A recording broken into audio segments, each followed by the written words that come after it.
Welcome to the Shade Chronicles, an anthology-style podcast featuring short works of fiction and serial prose, specifically with a sci-fi and horror flavor. Your hosts for the podcast are Derek Leftridge and Lawrence Trokey. Hi, this is Derek Leftridge. Hi, this is Lawrence Trokey, and thank you for spending your time with us. Let's get started with our first story.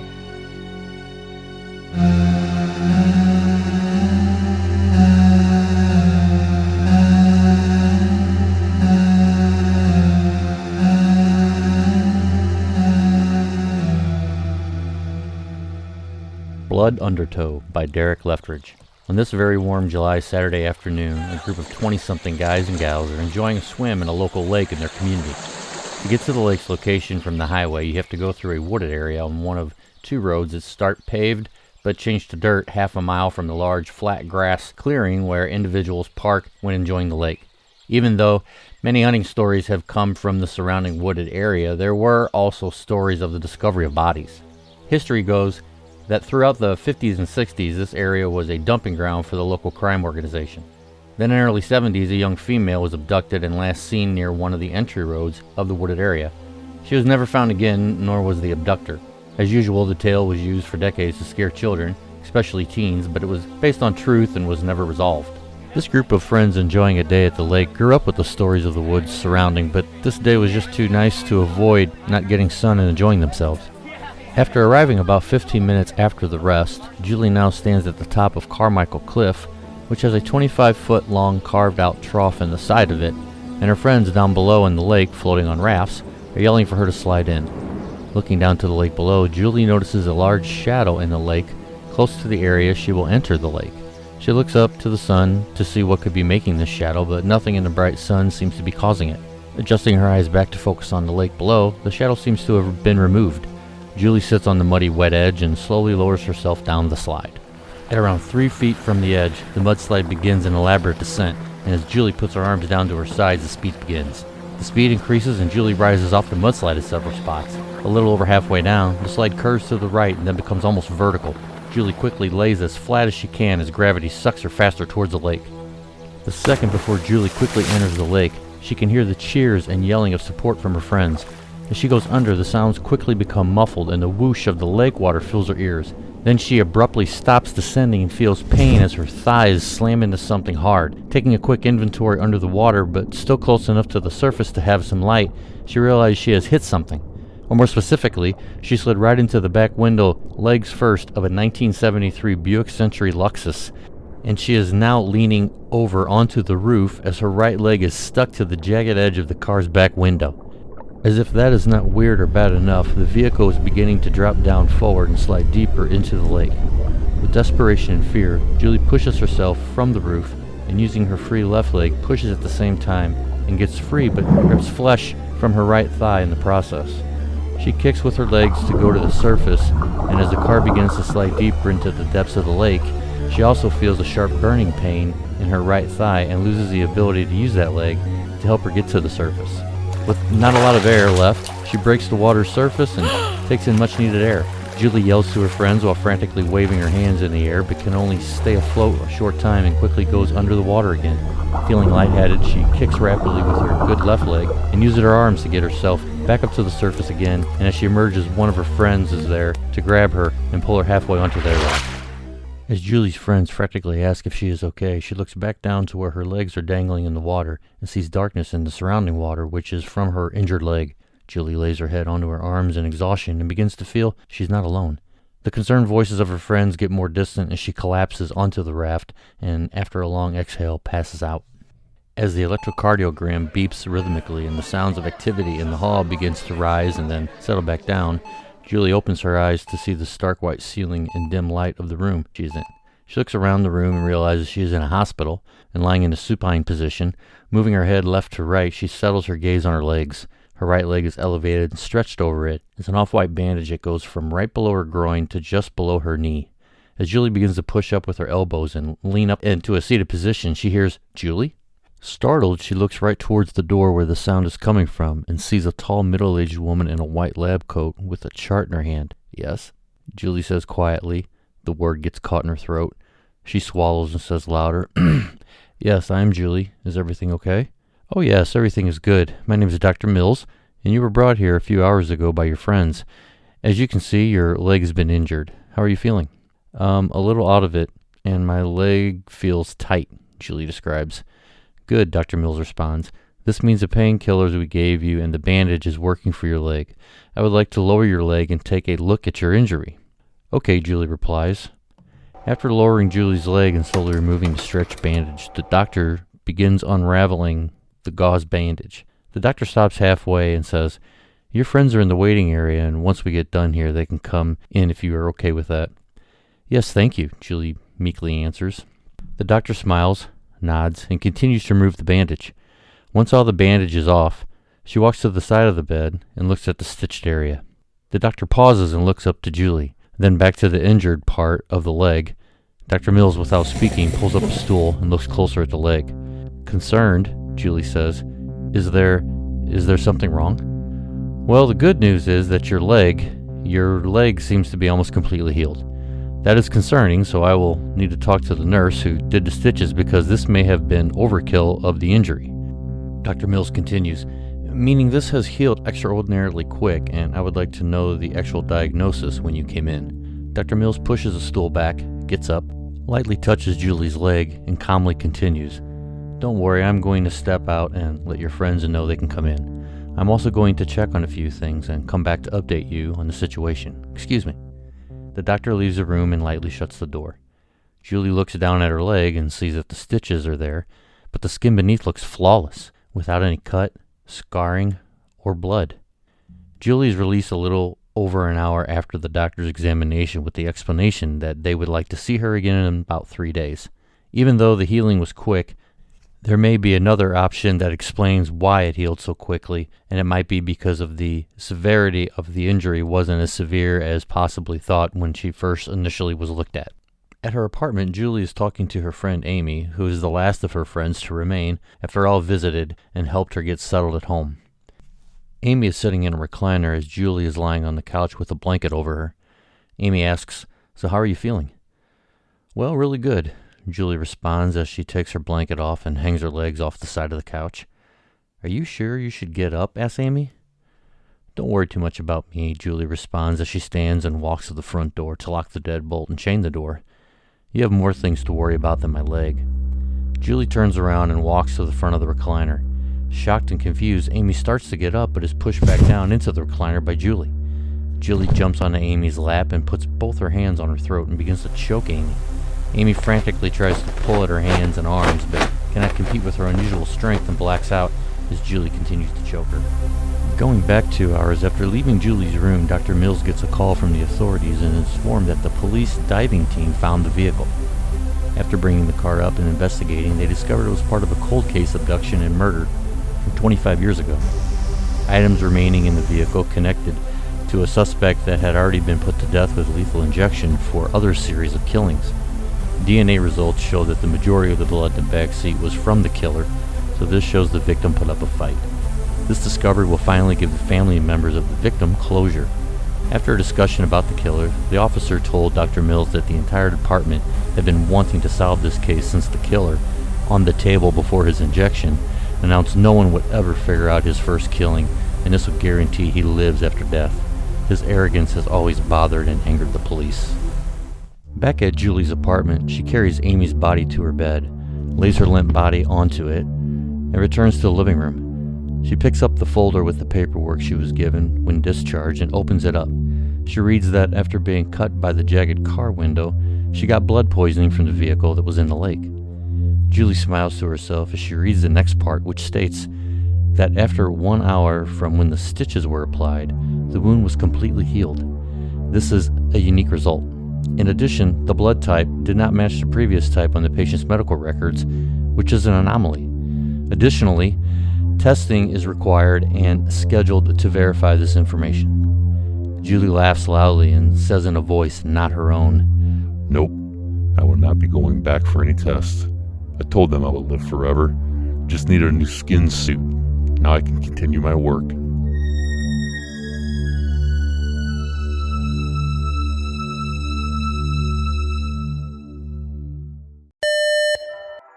Attention Shade Chronicle Podcast listeners. The merchandise store is now open. You can find the merchandise store on the merchandise tab on the Shade Chronicles website, which is at theshadechronicles.com. Find premium t-shirts, hoodies, tank tops, travel mugs, ball caps, and more at the Shade Chronicles Podcast merchandise store. We now resume your regular programming.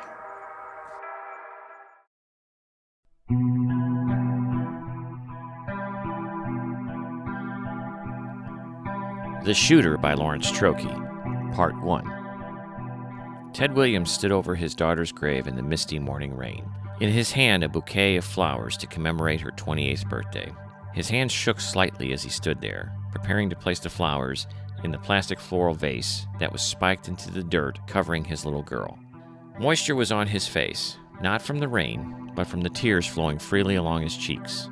He couldn't believe 5 years had passed since Elizabeth was taken from him by a mass shooter who gunned down 12 people in the Winchester shopping mall. She was shopping for Christmas gifts even though it was October. She liked to get a jump on things, and buying everyone's gift by November 1st was a challenge she made for herself every year. Unfortunately for Lizzie, the family nickname she acquired over the years and given to her by her father, the unknown gunman had chosen the Winchester shopping mall and that particular day to go on a killing spree. The police never did catch the shooter, which is not typical in these types of situations. Normally, the killer doesn't take precautions to hide his identity. In a lot of cases, the shooter kills himself after the carnage has ended. For those even bigger cowards who don't have what it takes to punch their own clock, they are caught by the police. Yet, in Lizzie's situation, the killer took several precautions to hide his tracks. The police concluded this person was most likely a serial killer who killed his victims in lots as opposed to one at a time. There were a couple other mass shootings in the region that had also not been solved, so this lent credence to the police's theory. None of it mattered to Ted. Lizzie was gone and he was broken because of her absence. His marriage to his wife Celia ended because he couldn't let go of Lizzie and the pain of losing her. His career suffered to the point he took early retirement and then had to pick up a minimum wage job to help make ends meet. While he could go a couple of hours without thinking of Lizzie or his pain, the weight of his grief was never far away. Going to the park meant watching young families play, which tore him to pieces inside. Any social event he attended had the risk of being forced to talk about himself and revealing his wounds. Ted pretty much kept to himself most days, often finding solace in the never-ending bottle of bourbon he kept on the end table next to his recliner. The only other emotion not to abandon Ted totally was his anger. Anger at the son of a bitch that killed Lizzie and destroyed his life. In the early days, that anger drove Ted to do his own investigation into the killings, since the police had all but given up when the leads died off. He spent all his waking hours trying to discover who the shooter was. It was this that contributed mostly to the loss of his wife and job. After a couple of years and some awkward confrontations with the police, Ted had to finally walk away from it without the satisfaction of finding Lizzie's killer. Still, the desire to try again had not faded, but it was tempered by his grief and the constant drinking. He wiped his face with the back of his hand, leaned over and placed the flowers in the graveside vase. "Happy birthday, sweetheart," he said, barely able to get the words out. "I miss you so much, but I guess you know that. I hope wherever you are, you're happy. Not like your poor excuse for a father." He chuckled after that, more ironically than funny. He didn't notice the figure approaching him from behind. He didn't hear the footsteps in the wet grass or notice the presence of another person nearby. His focus was solely on the photo of Lizzie embedded in the stone of her grave marker.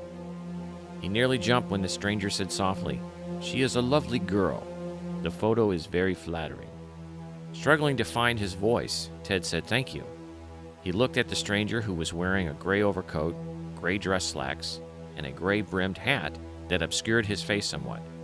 The umbrella the man held also helped to shadow his features, so he couldn't tell much about his face. He did notice the man wore sunglasses, which Ted thought was odd for someone to do on a cloudy, rainy day. "Do I know you?" Ted asked, trying to figure out why this person approached him here in the cemetery. No, sir, you do not. I do know you, though, and I am terribly sorry for your loss.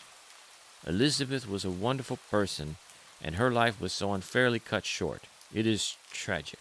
The stranger's voice trailed off. "Thank you again," Ted offered, still unsure of why this person was here and what to do next. "I hope you'll forgive me for prying, but I understand the killer was never found. Is that correct?" Ted realized this was probably a reporter, or a wannabe reporter, who had decided to write a story about the mass shooting and make a name for himself. One of those unsolved murder podcasters or something worse. It made him angry to think that someone would use the worst event of his life to entertain others. "Look, I know who you are now, and I don't want to talk about this. Just leave me alone." "Sir, you are mistaken. I am not who you think I am. I want to help you." The stranger raised a hand, attempting to calm Ted down. "I said fuck off." Ted squared off with the man, ready to lay into him and spend another night in jail for assault if it meant putting this prick in his place. "What if I told you I know who the killer is?" "Bullshit. You just want an interview with me for your shitty podcast. You don't know anything." "That's not true, and I can prove it. Here." With his other hand, the man reached into his pocket and removed a necklace with a small pendant. The pendant was a gold coin with the image of the Greek goddess Eos, the goddess of the dawn. It was one of the birthday presents Lizzie got on her 16th birthday. Ted had bought it when he was traveling in Greece on a business trip. Lizzie wore it all the time. She considered it her good luck charm. He thought it was lost or stolen since it was never recovered from her body. How did you get that? Where did you find it?" He gently took the necklace offered by the stranger. "From the man that killed your daughter," the stranger replied in a deadpan tone. "Who is it?" Ted asked cautiously at first, but then his anger rising, now demanding, "Where is he?" "Mr. Williams. I will tell you everything you need to know, but before I do, I need you to do some things for me." Here it comes, Ted thought, the shakedown for money. "If you know anything about me, then you know I'm broke. When I lost Lizzie, I lost everything, so I can't give you any money." "Sir, please hear me out. I do not want any money. I only want you to find closure and justice for your daughter. I want you to go home now and think about this offer I make you. Think about what it means to you and how much you are willing to follow through with any information I give you. It is a very serious matter, and the information I give you cannot be mishandled, or you will lose your opportunity for justice forever. I will contact you again in a week, and at that time, once you've had a chance to consider the ramifications of this opportunity, I will discuss this further with you and help you bring an end to the long nightmare." Ted was stunned. He didn't know what to do next. If this man had information that could lead to the discovery of his daughter's murderer, then why not go to the police now with it before it was too late? "We don't have time to wait. He could have found out that you were on his trail and could be planning to escape. We've got to go to the police now." Ted was begging the stranger to comply with his request. "Mr. Williams, I assure you the killer is not aware of my knowledge of him. We are in no danger of the killer escaping. Justice will be served. But I need you to do as I ask and consider this matter carefully before I agree to help you further." The stranger was adamant about his position. Ted had no choice. He had to agree with the stranger's stipulations. "Okay, I'll wait and think this through. You have my word."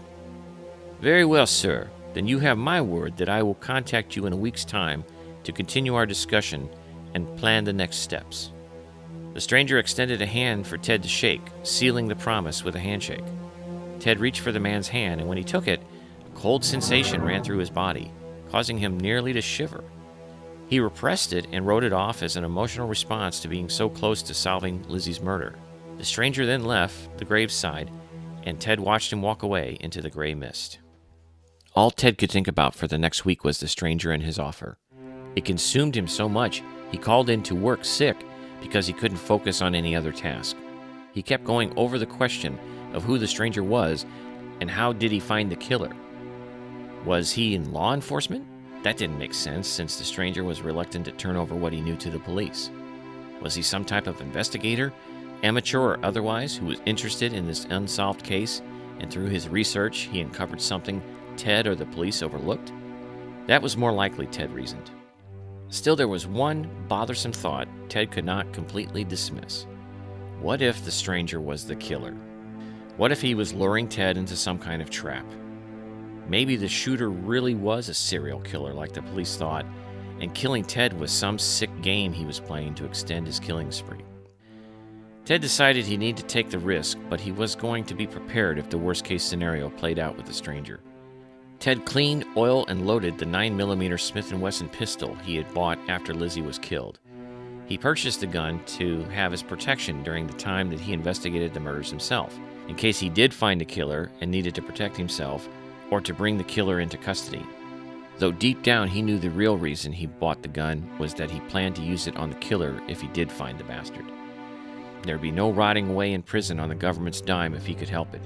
He put the killer in the ground and not look back. Take the consequences that came with such an act without a second thought. He just sat down in the living room ready to begin his evening ritual of drinking and watching TV when the doorbell rang. From his chair he stared at the door for several seconds, frozen by indecision. It rang again, snapping him out of his trance, and he got up to open the door. It was a stranger from the cemetery. He was dressed almost exactly as he had been in the cemetery. The only thing missing was the umbrella. For some reason, Ted's porch light was out even though the switch was on. This made it hard to clearly see the man's features. "Mr. Williams, I hope this is not a bad time to come calling," the stranger said in a quiet voice, like he was worried someone might be listening nearby. No, it isn't. Please come in," Ted offered. The stranger didn't move. "Actually, I was hoping we could discuss this matter in my car. We are on a tight schedule if we are moving forward with the situation we discussed last week." "Okay, no problem. Let me get my coat. I'll be right back." Ted didn't want to leave without the Smith & Wesson tucked in his coat. He needed an excuse to go get it. He took a second to load a round in the chamber and made sure the safety was on. This gun also had a trigger safety, so as long as he didn't have his finger on the trigger, everything should be okay. He grabbed a ball cap too and made his way to the door. He figured the cap might help if he encountered any security cameras along the way. They walked to the stranger's car and got in. He was parked on the street pointing towards the main intersection just a couple blocks away. He was driving a newer Lincoln Continental sedan. It was hard to tell in the fading light of day, but Ted assumed the color of the car was gray. Once settled in the car, the stranger turned to Ted. "So, what is your decision regarding how to proceed?" Ted still wasn't convinced of the stranger's intentions. He wanted more proof. "I need to know, without a doubt, you have truly identified my daughter's killer. I can't go ahead with anything unless I am convinced beyond a shadow of a doubt. You know the criminal justice system only asks for a reasonable doubt when it comes to the amount of evidence necessary to convict someone of a criminal offense." The stranger countered Ted's demand for more proof. "Surely I provided this with the discovery of your daughter's necklace." "I need to know for sure if I'm going to do what I'm going to do," Ted insisted. "Very well. We will go to the killer's home. It is not far. We will enter his home and I will show you irrefutable proof of his guilt. Are you sure you want to see this?" the stranger asked. Ted thought his question was silly. Of course he wanted to see the evidence and know for sure before he put a bullet in the forehead of the killer. He couldn't live with himself if he accidentally killed the wrong person. "You goddamn right I do. Let's go. As you wish." The stranger put the car in drive and drove off down the street. "We never exchanged names. What is your name?" Ted asked after a moment. "My name is Abaddon. Asheron Abaddon," the stranger offered. "Why are you doing this? What's in it for you?" Ted wanted to know what Abaddon's motivation was for helping him go after the shooter. "I am interested in seeing the scales put back in balance. Your daughter and several others were taken by this monster's actions. It is not fair, and it must be set right. Justice needs to be served, whether it is by the hand of the law or by yours. I feel you are more entitled to deal out what is due since you have lost so much. Loss like this is something I am familiar with." The stranger's answer was cryptic. Did he lose someone at the hand of the shooter? Maybe at one of the other shootings and not at the mall where Ted lost Lizzie? "So if I take this guy out, I'll be doing you a favor too." Ted tried to simplify the man's answer. "Indeed, the killer deserves what is coming to him. To see this resolved is what I desire," the stranger explained. Ted thought he'd let it go at that. Whether this guy was full of shit or the real deal didn't matter anymore to him. As long as he had something of substance on Lizzie's murder, meant Ted could reopen his investigation and finally get some closure. We are here.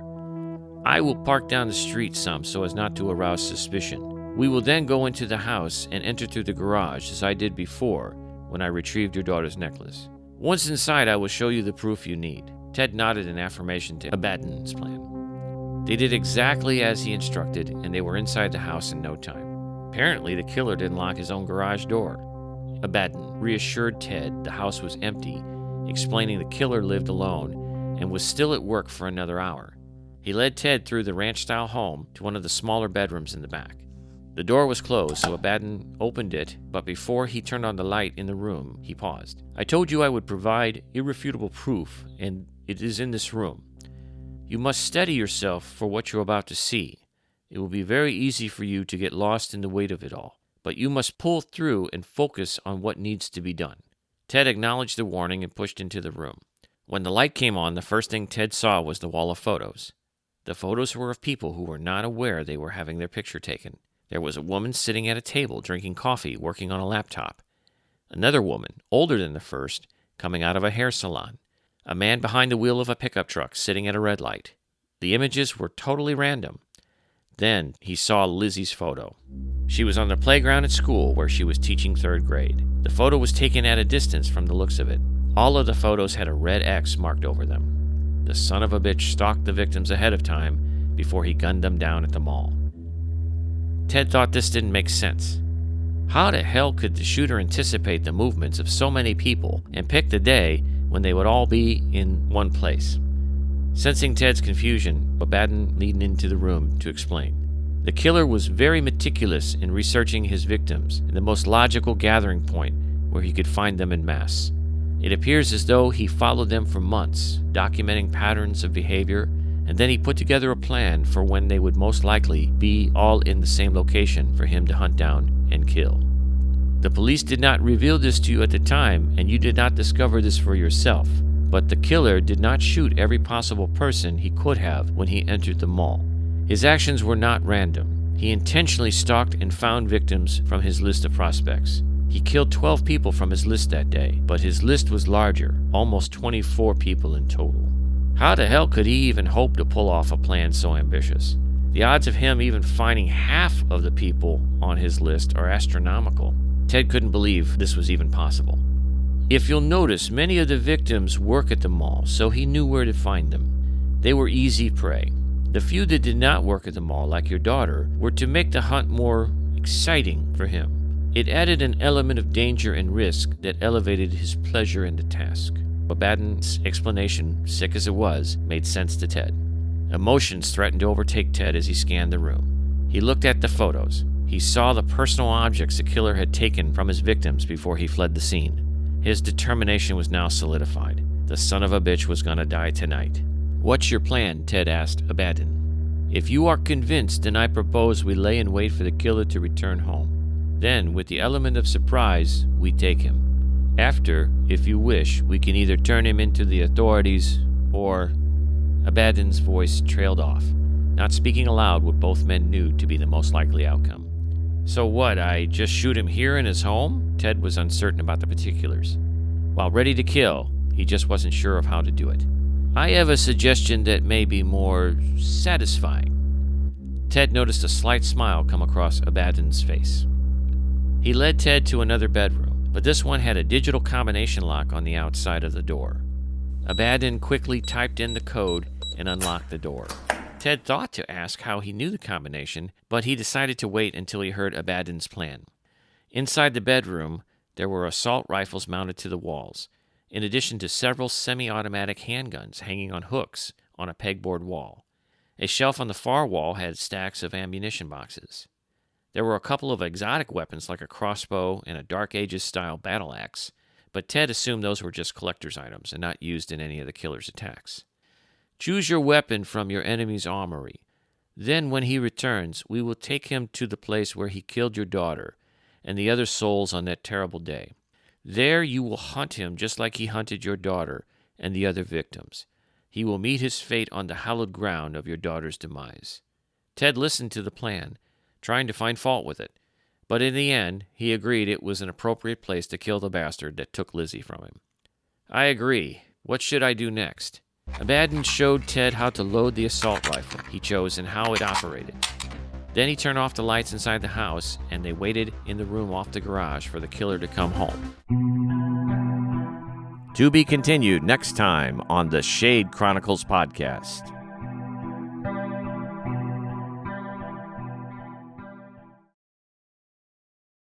Okay, so we're back with episode 2 of season 2 of the Shade Chronicles, and got a couple of interesting stories here to talk about in our commentary. First one is Blood Undertow, which has that Friday the 13th Texas Chainsaw Massacre kind of typical bunch of teenagers getting into trouble kind of situation, although it doesn't blow up quite that big. But I'm going to ask Derek about that. He's the author of that particular story. So give us an idea of what you were thinking when you were coming up with that. Blood Undertow would be one that I was it's a teenage kind of thing, a teenage kind of horror story, but it doesn't really go into that. It kind of goes into one character, the main character, that gets there late to the fun, slides down the thing as we know, and then ends up being injured by a vehicle that's in the water. And until the end, we don't really realize the significance of that. But it's actually kind of wanted to make kind of a twist ending, kind of a reveal at the end, and jump straight to it whenever she gets back from the hospital after the interesting hospital results, gets back from the hospital, and then ends up, basically killing her friend. And then we realize that she's possessed by something, basically, that was related to the vehicle. And I think a lot of this information for me comes from my enjoyment of true crime stuff, and wanted to kind of make it into a twist, into a horror type of story. And that's why I put the legendary information in there about the serial killer being involved, killing a woman in the car. And even though, junk science, it's not going to be there still to infect anyone. But as far as a vehicle and her getting cut by it and it being in the proximity of the killer's blood, it just kind of all rounded out to being a story made with that. Yeah, I mean, I could tell you right now, I cringed at the idea of this poor girl who's stuck in the water in this car, pulling herself free from it, and a chunk of her flesh being cut off, from this vehicle, just from the jagged edges, I guess, of the glass or something that she was stuck on. Is like, oh my God, I just, again, cringe every time I think about it. But somehow in that process, she is infected, or this allows this entity that's dwelling, the serial killer entity that's dwelling in this vehicle, to take possession of her in some way, somehow. And that's how he is going to continue. And he even, as you said in the story, taunted the police about, hey, I'm coming back. This isn't the end of me. You didn't kill me here with the lethal injection or whatever. Right. I'm still around. I mean, that foreshadowing of that and that threat, it just is so ominous, and then he actually is able to deliver on it. Right, yeah, I wanted to kind of be a no-ending ending. And like we've mentioned before, at least to each other, I don't know if we did it publicly in commentaries, but, we may continue and maybe elaborate on some of our stories in the future to where we kind of relate back to something that happened before, or, it just has kind of a little bit of a connection. So that's kind of an open-ended one, even though right now it's done in my mind. But I think that, I wanted to kind of get descriptive with some of the things because I'm trying to put more of that kind of detail in my stories. And wanted to kind of, I like hearing about the environments when you explain them or other people do, and I want to start doing that more on my end of explaining more environments and, just kind of getting the feels for everybody. You definitely did it on the description with that girl's leg. I mean, because again, I grabbed my leg as soon as I read that. I was like, oh my gosh, that hurts. Thank you. Oh, jeez. Okay, so our other story was The Shooter Part 1. That's very important because this is only the first part of The Shooter. And this is something else that we were discussing and decided to do this season is we're going to not make you listen to an hour podcast of 2 stories. We're going to keep it to a certain level, but we may have to continue some stories. And this is our first one, The Shooter. And I just have to say that other than being the first 2-parter, it was also one of the very first sad ones I've read of yours at the beginning. Yeah. And I don't know if it continues to be sad because it's not done. But at this point, it was very sad, and the topic was very on topic at this day and age. Yeah, and for sure. kind of hard to kind of feel and understand and listen to, but I think you did a good job. Well, thanks. As far as the whole part one thing goes, we're breaking up stories over multiple episodes. I mean, we promised that at the beginning of the podcast when we talked about having serial prose. I mean, this was always part of the plan to have longer stories and allow them to live over several episodes without burdening the listener with, an hour or an hour and a half long podcast, that kind of thing. We know that podcasts are consumed much quicker these days than, say, books on tape or things like that. So that's all part of the plan, and hopefully we give you enough to want to come back to the next episode and figure out, well, what happened? So in the shooter, as you said, is very topical. Mass shootings in this country, just off the charts, ridiculous, crazy kind of stuff going on. I was inspired, if you can call it that, to talk about that in this particular way.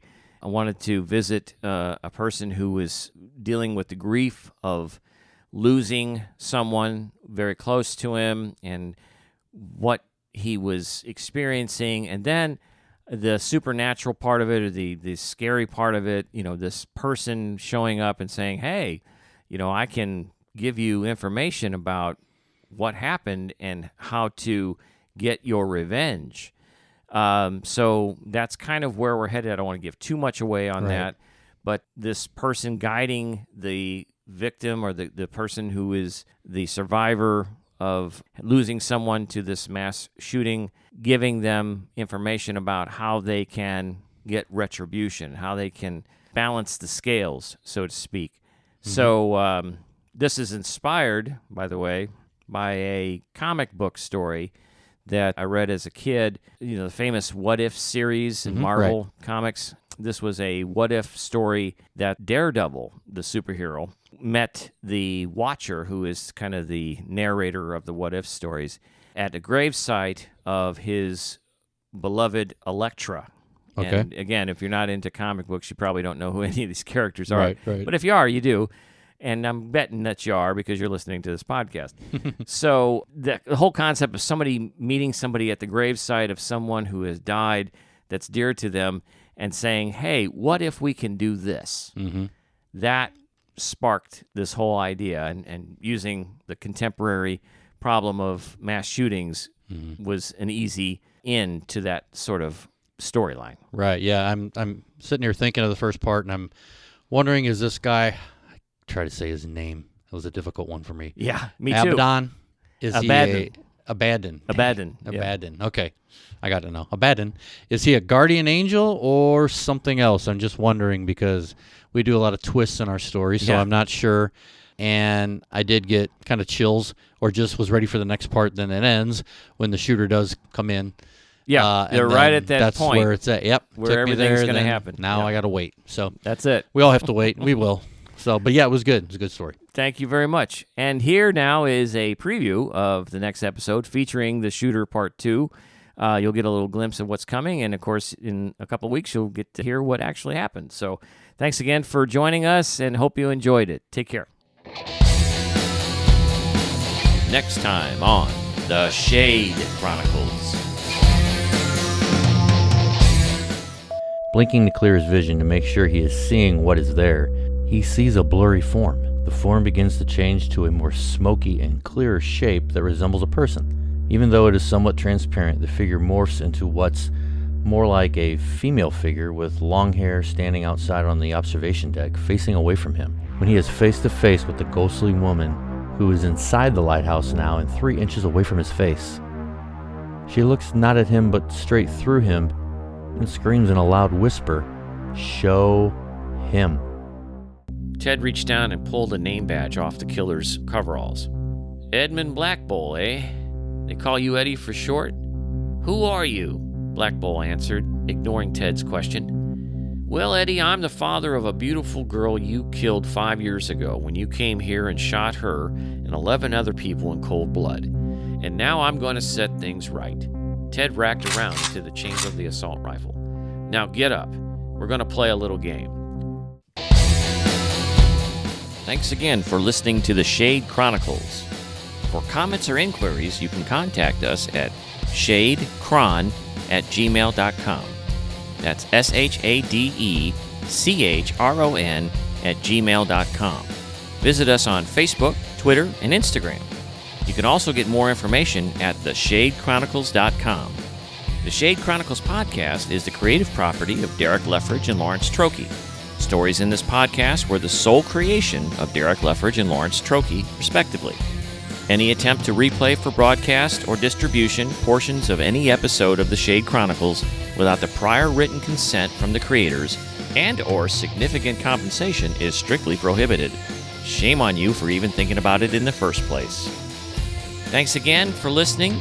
Tune in next time for another episode of the Shade Chronicles.